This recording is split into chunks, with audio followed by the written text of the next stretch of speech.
E aí, pessoal, tudo bem?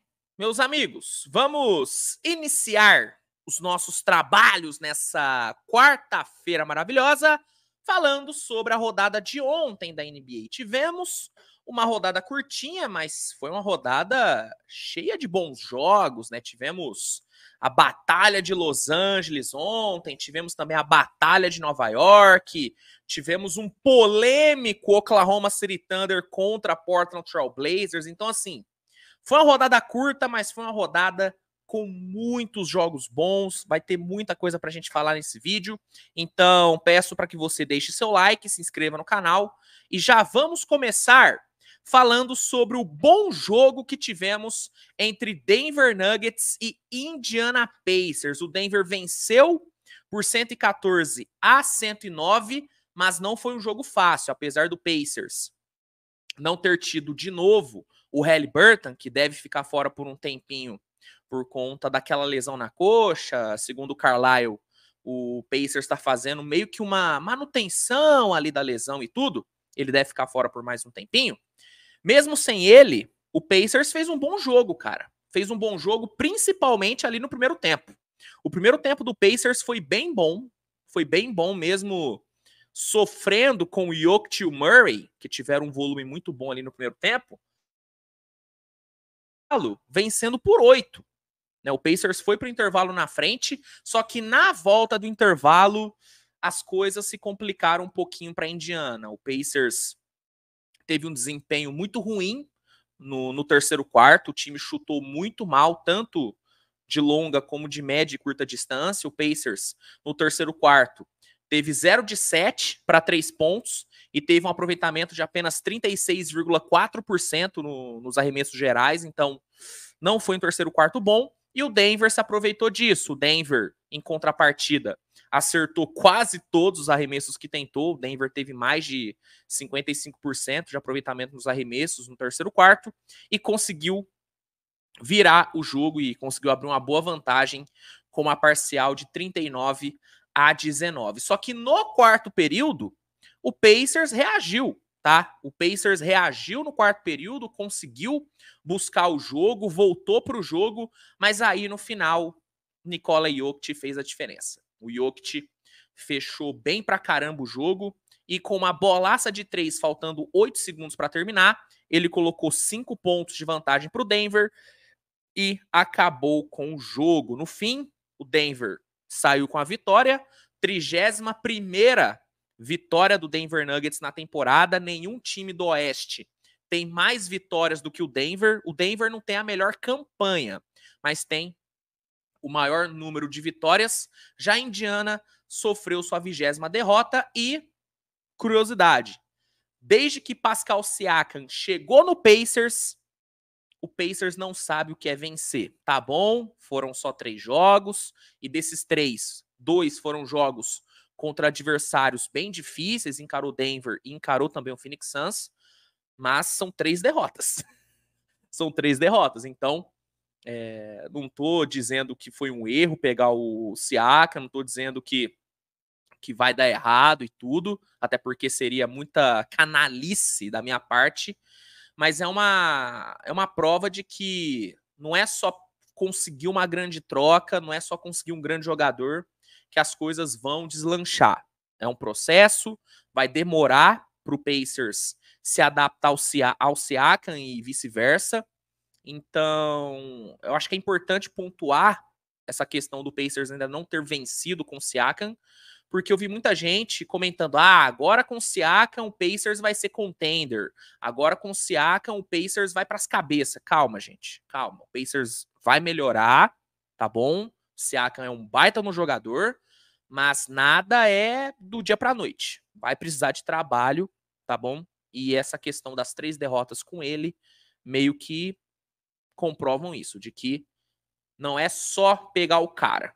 O cara precisa adaptar, ele precisa se adaptar ao time e o time precisa se adaptar a ele. Também tem a questão do Haliburton, que não jogou os últimos jogos. Então, só queria pontuar isso, que até o momento, Indiana não venceu com Pascal Siakam. Já o Denver, voando, né? Nikola Jokic e Murray voltaram a brilhar. Ontem os dois combinaram para 62 pontos. O Jokic terminou com um triple-double de 31 pontos, 13 rebotes e 10 assistências. E o mais impressionante, apenas um turnover. Apenas um turnover. Surreal o que o senhor Nikola Jokic faz. E detalhe, hein? Foi o primeiro triple-double do Jokic contra o Indiana Pacers. O primeiro, hein? O primeiro. O Pacers ainda não tinha sido vítima do Nikola Jokic, pelo menos não tinha tomado, né? Não tinha sofrido com o triple-double dele. Mas ontem ele quebrou este tabu. Seguindo, vamos falar sobre a batalha de Nova York. Knicks e Brooklyn se enfrentaram ontem.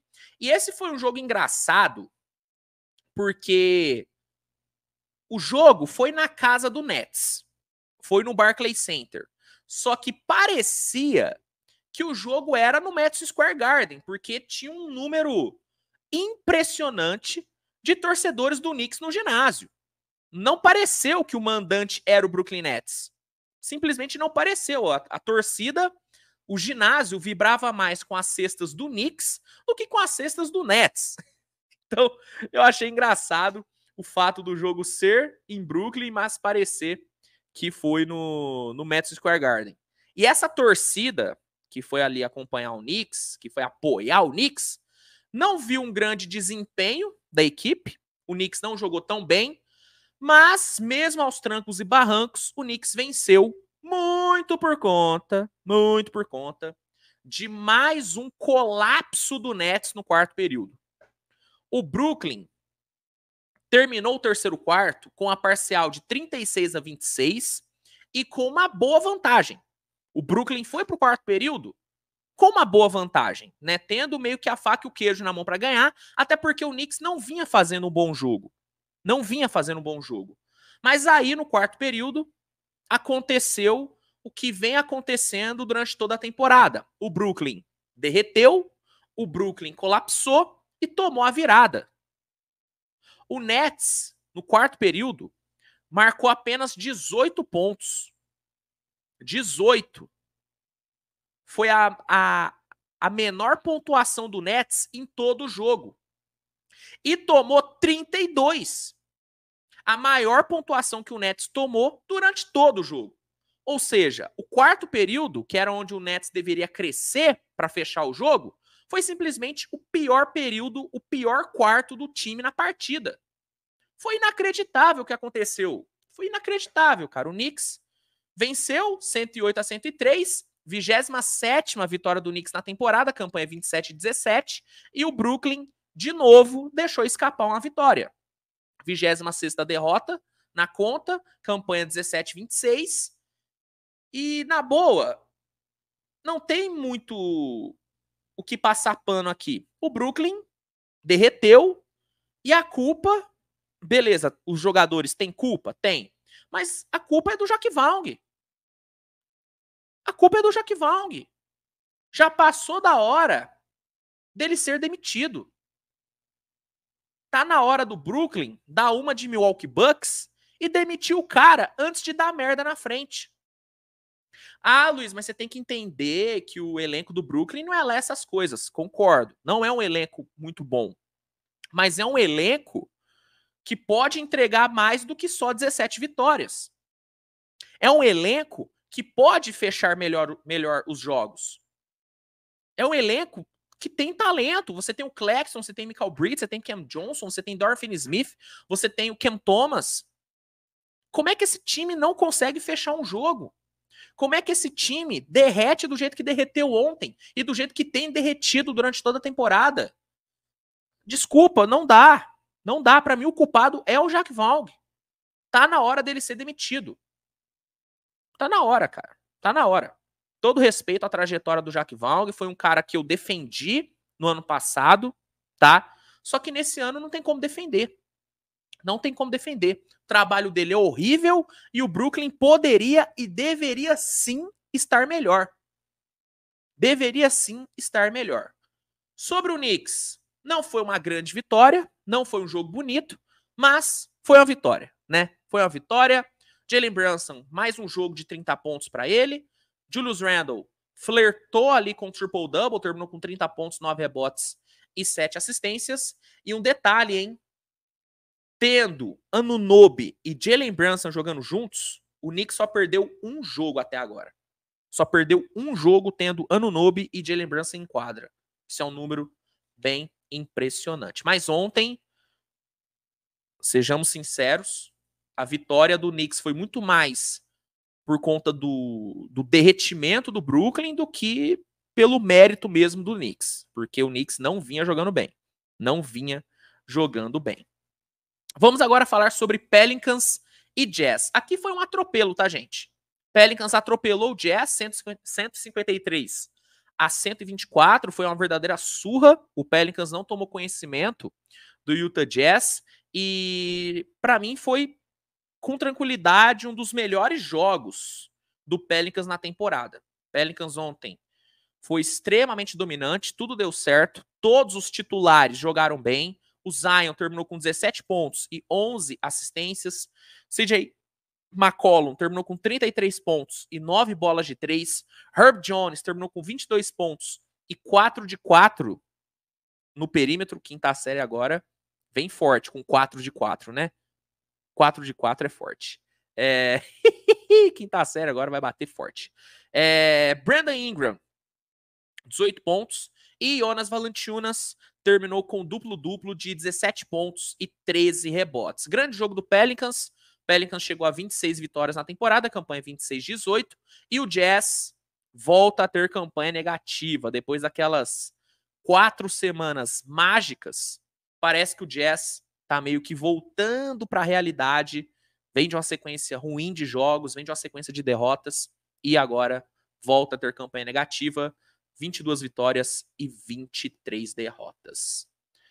Penúltimo jogo da rodada foi Thunder e Blazers. Esse aqui foi um jogo bom, foi um jogo disputado e foi um jogo polêmico. Infelizmente, esse jogo acabou ficando marcado muito mais pela arbitragem do que pelo jogo em si, que foi muito bom, tá? Foi um jogo muito bom, foi um jogo onde o Thunder começou bem pra caramba, com o Shai jogando bem, com o banco vindo bem, né? O Thunder venceu a primeira parcial por 38-28. No segundo quarto, o Blazers respondeu, marcou 38 pontos, Scoot Henderson veio bem pra caramba do banco, o perímetro do Blazers foi muito bem no segundo quarto, e a defesa conseguiu limitar o Thunder a apenas 20 pontos marcados. O Blazers foi para o intervalo na frente. No terceiro quarto, o Thunder retomou a liderança, mesmo arremessando muito mal de longa distância, só que o time ali na média e curta foi bem e conseguiu virar o jogo, retomar, né, a liderança do jogo com a parcial de 30-20. E aí no quarto período foi onde a arbitragem resolveu assumir o protagonismo do jogo. O que aconteceu? Faltando 16 segundos para o jogo terminar, o Blazers liderava por 109-108. Inclusive, nos últimos segundos ali, o Anthony Simons matou uma bolaça que colocou o Blazers na frente. E aí, com o Blazers liderando, o Malcolm Brogdon e o Chauncey Billups pediram timeout. O Brogdon estava ali com a bola na quadra ofensiva, ele ficou ali meio que apertado pela marcação do Thunder. Claramente ele pediu timeout. Claramente o Chauncey Billups também pediu timeout. Só que o árbitro simplesmente ignorou tanto o Brogdon como o Billups. E marcou turnover do Malcolm Brogdon. Marcou turnover. E deu a posse para o Thunder. O Chauncey Billups, com razão, ficou revoltado, entrou na quadra, começou a gritar com o árbitro, tocou ali o árbitro e ele foi expulso. Com a expulsão do Chauncey Billups, o Thunder, além de ter a última posse, ainda teve 2 lances livres. 2 lances livres. O Shai acertou o primeiro, acertou um, na verdade, empatou o jogo, ele errou um dos lances livres, né? E na última posse, o Jalen Williams acertou uma bolaça e ganhou o jogo para o Thunder. Claramente, meus amigos, claramente, o Portland foi prejudicado. Se por acaso você clicou nesse vídeo achando que eu iria passar pano para a arbitragem, porque foi o lance que favoreceu o meu time, eu sou torcedor do Thunder, se por acaso você clicou nesse vídeo achando que isso ia acontecer, que eu ia passar pano pro árbitro porque o Thunder foi favorecido, você, infelizmente, né, eu não vou atender a sua expectativa. Porque eu não vou passar pano pro árbitro. Eu não vou achar bom o Thunder ter sido favorecido. Eu fiquei puto com a arbitragem no final desse jogo. Porque a arbitragem estragou um jogo que vinha sendo muito bom. Que vinha sendo muito bom. A arbitragem colocou um asterisco numa grande vitória do Thunder. Na vitória que colocou o Thunder na liderança do Oeste. Eu não tô contente com o que o árbitro fez. Para mim, foi um roubo. Eu sei que é uma palavra forte, mas para mim o Blazers foi roubado nesse jogo. O Blazers foi prejudicado porque claramente o árbitro não quis dar o timeout pro Blazers. Claramente. Porque o Billups estava gritando atrás dele, pedindo timeout, e o Malcolm Brogdon estava pedindo timeout na cara dele. E ele simplesmente escolheu ignorar. O Portland, com toda a razão do mundo, mandou um ofício à NBA pedindo a anulação do final do jogo e tomara que consiga. Tomara que a NBA anule o final do jogo. Porque foi, sim, algo escandaloso. Foi um erro escandaloso. E para mim, é duro você acusar, mas parece que foi um erro intencional, porque, velho, como é que o cara não viu o Billups, não viu o Brogdon pedindo timeout? O Thunder poderia ter ganhado o jogo mesmo sem essa decisão da arbitragem? Poderia. Poderia. O Thunder poderia ter roubado a bola do Blazers e ter ganhado o jogo ali no final. Mas, velho, desculpa. Foi uma decisão que mudou o rumo do jogo. Então, tomara que esse ofício, que esse protesto do Blazers seja acatado. Eu não vou achar ruim esse final do jogo ser anulado. Eu não vou achar ruim essa vitória do Thunder ser retirada. Não vou achar ruim. Porque foi um lance muito, muito escandaloso. Tá? Foi feio. Foi feio o que o árbitro fez. Foi muito feio. Foi um dos erros mais absurdos que eu vi desde que eu comecei a assistir NBA. Foi uma coisa muito feia, velho. Foi uma coisa muito feia. E aí vem a pergunta. O que acontece se a NBA acatar o pedido do Blazers e anular o final do jogo? Existem precedentes? Existem. A última vez que isso aconteceu foi em 2008, num jogo entre Miami e Hawks, se eu não me engano.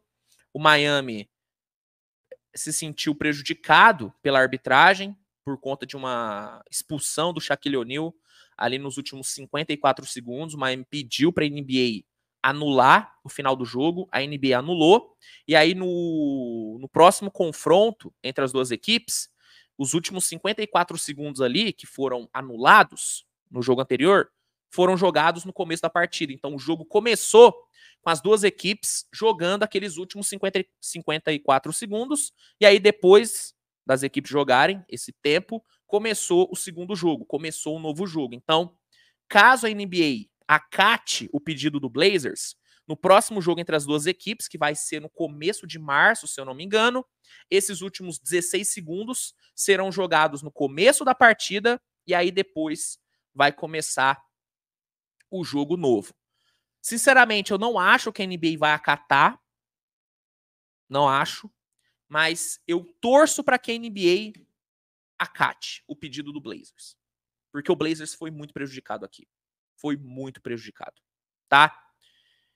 Mas assim, falando sobre o impacto do resultado, Thunder, com essa vitória, chegou a 30 vitórias na temporada, ficou com campanha 30-13 e pela primeira vez desde 2014, se eu não me engano, o Thunder assumiu a liderança do Oeste. O Thunder já vinha perseguindo a liderança do Oeste há um tempo, já faz umas 2 semanas que o Thunder estava na busca da liderança e finalmente conseguiu.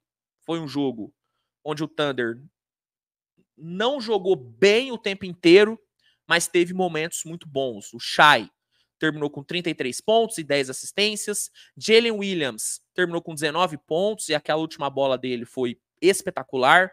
E o Chet, apesar de não ter contribuído tanto no ataque, foram apenas 8 pontos, terminou com 10 rebotes e 6 bloqueios. 6 bloqueios.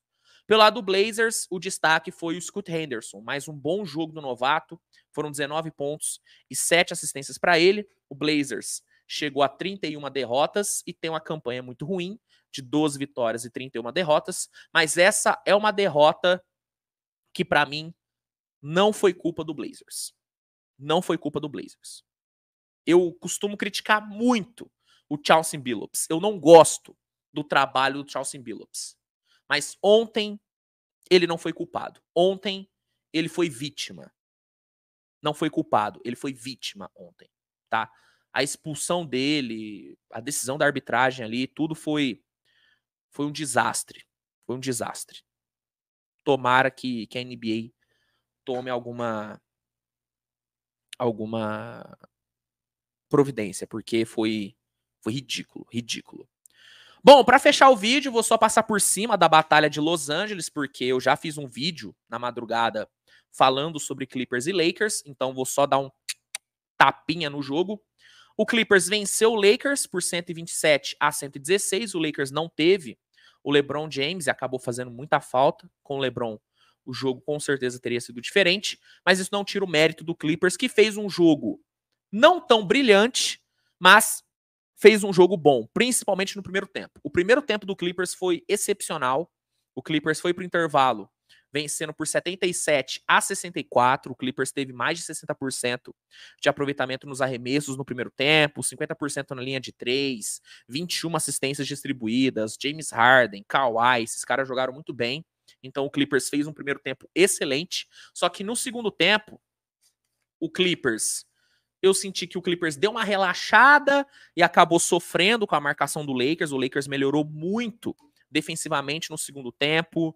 D'Angelo teve uma produção muito boa e o Lakers chegou a cortar para 2 pontos a diferença ali no quarto período. Mas aí, nos últimos 5 minutos, o Clippers dominou a partida. O Kawhi fechou muito bem o jogo, de novo, né?